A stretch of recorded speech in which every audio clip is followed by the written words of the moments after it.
Каратөбе.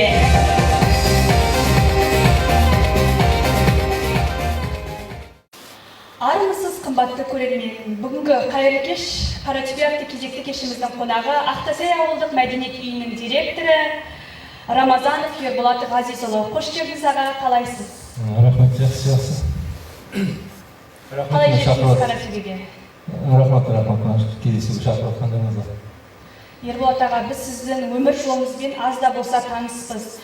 Сіз Каратөбе ауданы Ақтасай ауылына қарасты Қоскөл фермасында дүниеге келгенсіз. Жалпы сіз мәдениет саласына дейін құрылысшы, тағы да басқа көптеген мамандықтарды меңгергенсіз.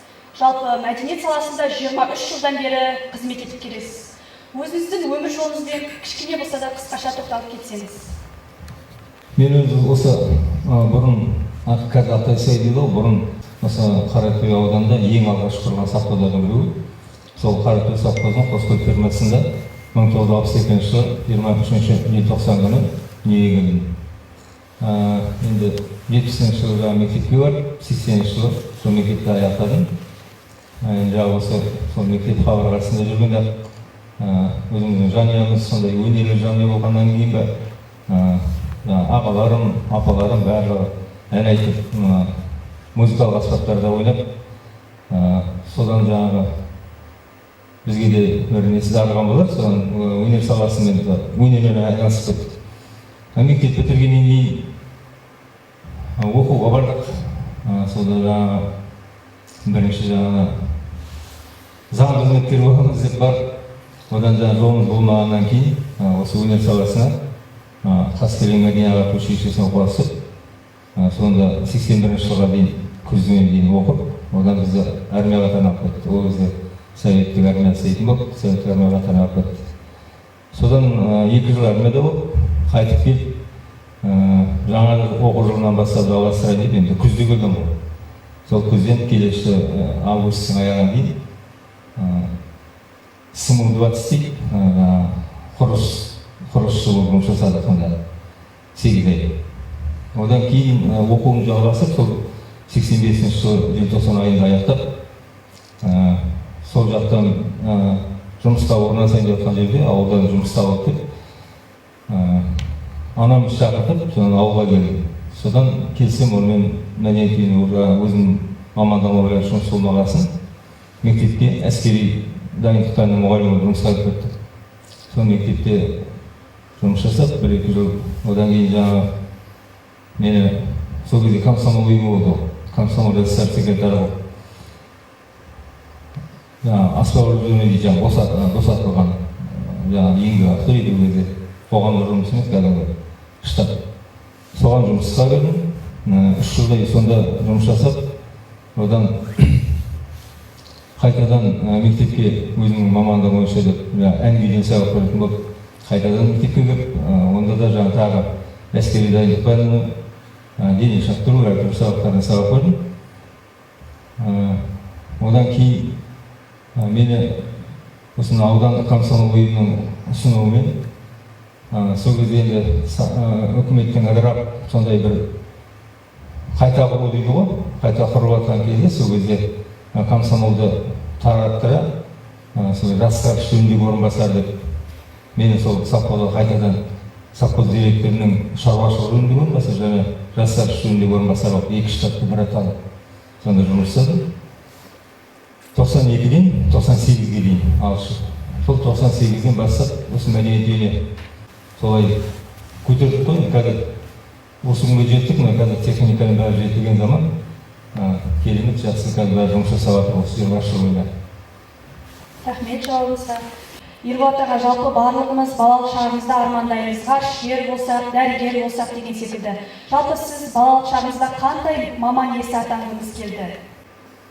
Мен жаңа жауабымда да айттым ғой, өзімізде ағаларым, апаларым бәрі шетінен өнерпаз, соларға еліктеп өскендік ма, өнер жолын таңдағым келді. 10 класс бітіргеннен кейін менің қасымда Бейсенғали Мұхтар деген класстас досым болды. Екеуміз осы аудандық бір байқау болды. Содан екеуміз Аққулар дейтін әнмен басшы деген жеңіп Оралға бардық. Содан Оралдан біздер онда да жаңа орын алып бізді консерваторияға жолдама берді екеумізге де.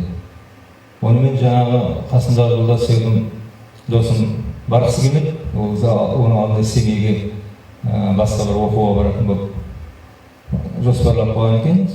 Сол жаңағы досымыз екеуміз барсақ бірге барамыз, бармасақ бармаймыз деп уәделесіп қойғанбыз.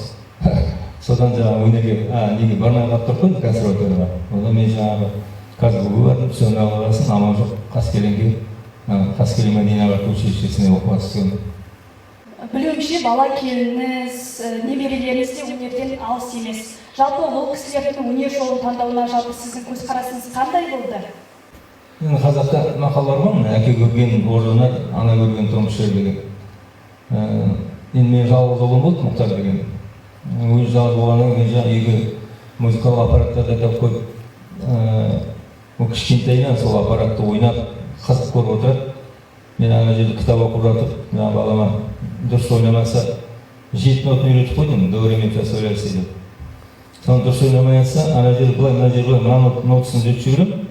Сөйтіп үйреніп, ол 9-10 оқып жүргенде, үлкен жаңағы Ямаха дейді ғой, үлкен аппараттан кәдімгі аранжировка дейді ғой, керемет әндегі аранжировка жазып, сол аранжировкасын әлі қолданып жүр. Сол сөйтіп үйреніп кетті, содан олда жаңағы өнер жолымен кетті ғой. Енді келінім екеуі сол институтта танысқан, қазір 4 немереміз бар.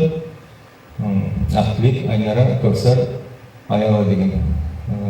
Ең кіші немереміз жақындағанда секет болды. Екі болса да солардың апаларына қарап, болды сотканы қосып билеп жүреді. Енді өздерінің сүйіп таңдаған мамандықтарына не істейді ғой, енді ана бірінші Ақтілек деген немерем 13 жас, қазір 13 жаста ғой. Оның алған жетістіктері менікінен көп. Қарап отырсаң.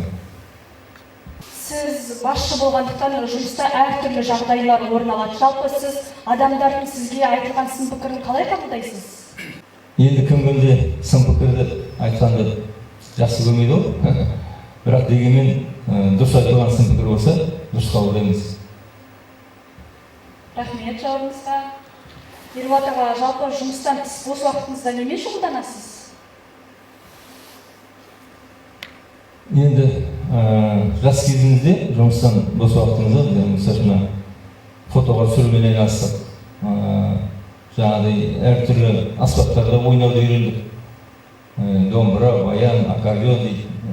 Көп қой, соның бәрін үйреніп, баян, гармошка дейді, соның бәрін үйрендік. Қазір енді заманның талабына сай техникада жетіскенде қазір адамды үлгермейсің ғой, шапшаң. Уақыт қалай шапшаң өтіп жатса, қазір мейлі заман талабына сай өзгерісі көп болады. Енді осы қазіргі енді жұмыстан бос уақытыңызда көбіне немереңізді бағамыз, үй шаруашылығымен айналыссаңыз, одан қалды жаңағыдай жаңа аппараттарды меңгеруіміз керек. Сол осындай шаруалар, одан жаңа айта кетейін деп жатқан мына өзінің қазір үлкен кісілер азайды ауылда.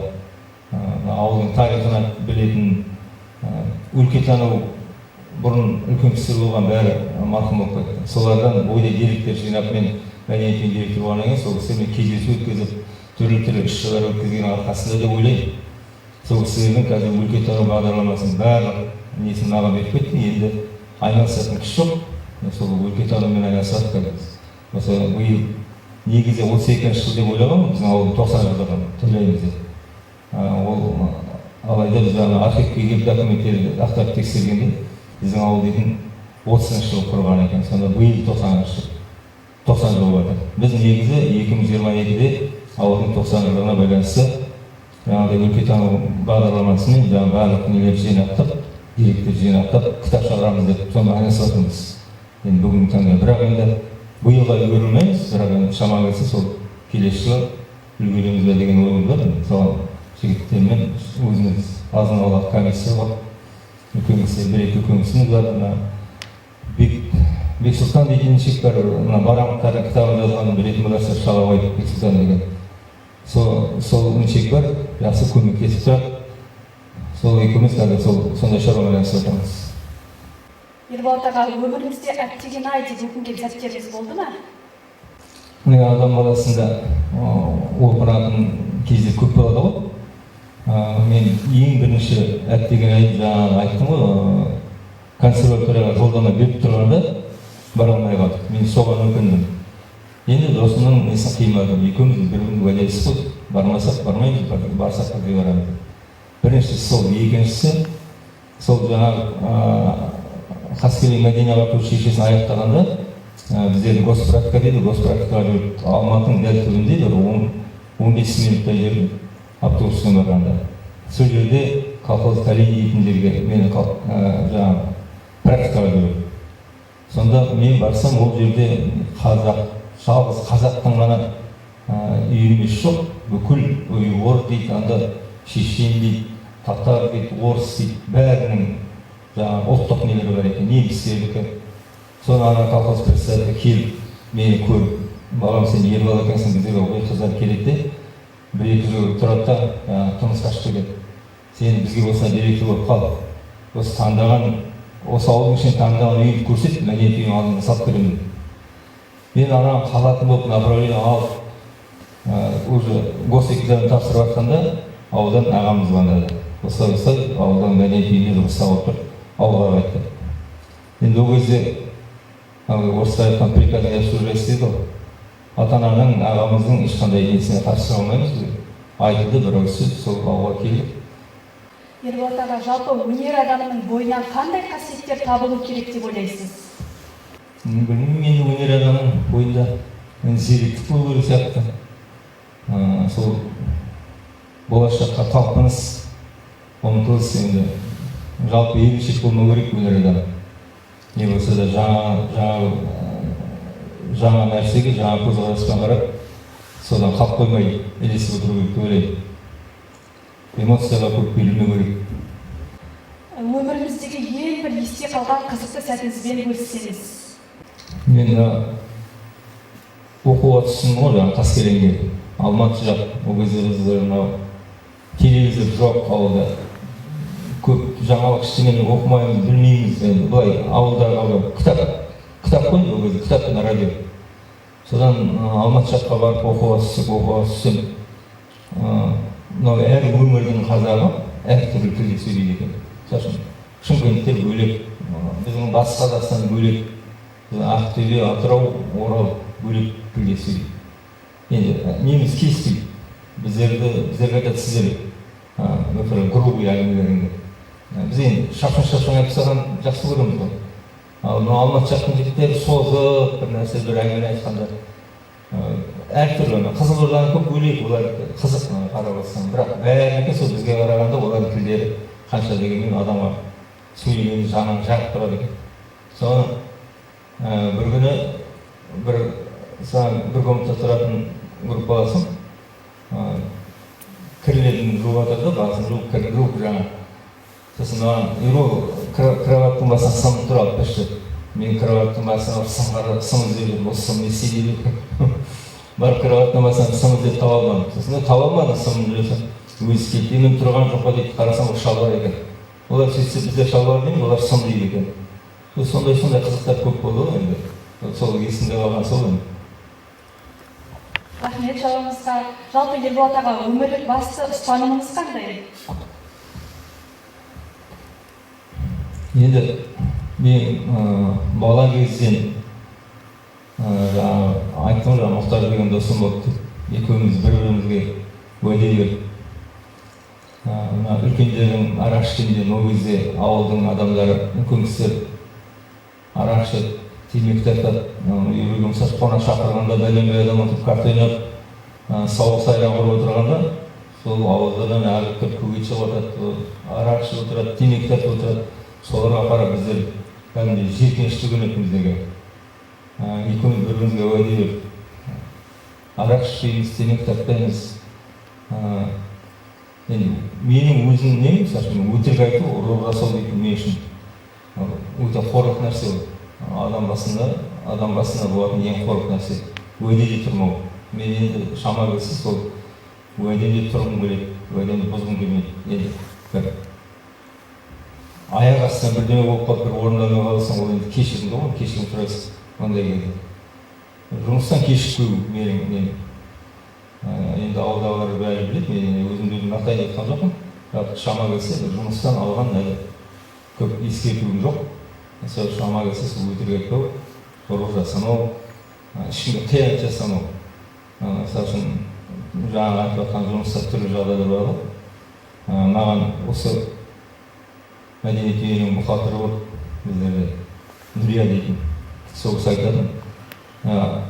Ебрат, сенің қызметкерлерің ауырмай ма деп. Неге десе, бір қызметкерің праволы жоқ, бір қызметкерің деп бюллетень жоқ деп. Сол айтқан елмен шама келсе, біреуге жақсы жасап, әйтеуір қиянат жасағым келмейді де. Сол менің ұстанымым өмірде. Ерболат аға, шынайы жауаптарыңыз үшін сізге алғыс білдіремін. Жалпы осынау кешіміз туралы бір-екі ауыз пікіріңізді білсек. Ашпаңыз. Енді өткенде әлеуметтік желіге біздегі ауылымызға байланыс жаңа келіп жатыр. Осы 10 күнге толған жыл, 4 күні. Желтоқсан айының 4 күні келді. Содан бері енді оған дейін былай болды ғой, үй домашний интернет дейтін. Олардың жаңағы несі жай түсіп болмайды. Сондықтан біздер әлеуметтік желіде көп жаңалық көре алмаймыз. Енді кеше міне келгелі осы өткен аудандық мәдениет үйінде өткен барлық іс-шараларды қарап көріп үлгермей жатырмыз. Жақсы бастама. Енді сіздерге де мынау бастамаларыңызға жоспарларыңыз ғой сіздердің де.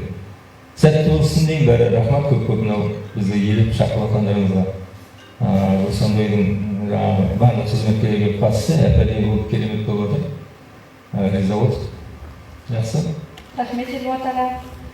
Ерболат аға, кешіміздің соңында сізге қолқа салсам деймін. Жалпы мәдениет саласының қызметкерлері өнерден кенде емес екені анық. Ендеше бір сізден бір өнер болса. Жаңа енді ән сұраватсыз ғой. Биыл шамшағымызда 90 жыл ғой. Сол кісінің әнінен арш жағасында ән айтып жіберейік. Сүйіп тыңдайтын әндеріміз.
Қымбатты әлеуметтік желі қолданушылары, осымен ұйымдастырылған қайырлы кеш Қаратөбе атты кешіміз өз мәресіне жетті. Келесі кездескенше аман сау болыңыздар.